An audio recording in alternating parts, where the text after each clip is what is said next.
തൃശൂർ നെടുപുഴയിൽ മർദ്ദനമേറ്റയാൾ മരിച്ചു. BJP സ്ഥാനാർത്ഥിയുടെ സഹോദരൻ സന്തോഷാണ് ചികിത്സയിലിരിക്കെ മരിച്ചത്.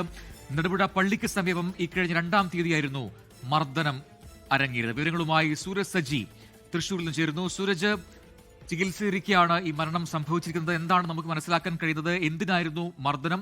അതിന്റെ കൂടുതൽ വിവരങ്ങൾ എന്താണ്?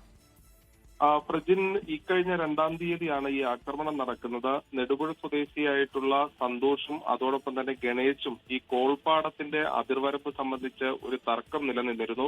നേരത്തെ ഈ കോൾ കർഷകരുടെ ഒരു യോഗം വിളിച്ച സമയത്ത് ഇരുവരും തമ്മിൽ വാക്കുതർക്കമൊക്കെ ഉണ്ടാവുകയും ചെയ്തു.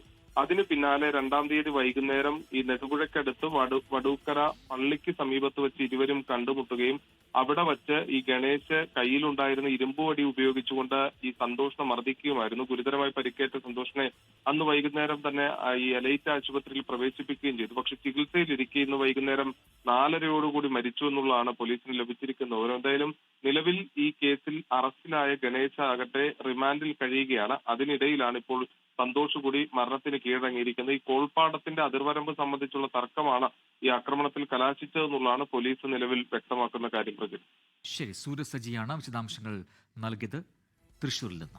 ലോകത്തെവിടെയായാലും ഏത് സമയത്തും 24 വാർത്തകളും ഓഗ്മെന്റഡ് റിയാലിറ്റി പാക്കേജുകളും എക്സ്പ്ലെയിനറുകളും വിശദമായി കാണാൻ ഞങ്ങളുടെ യൂട്യൂബ് ചാനൽ നിങ്ങൾക്ക് സബ്സ്ക്രൈബ് ചെയ്യാം.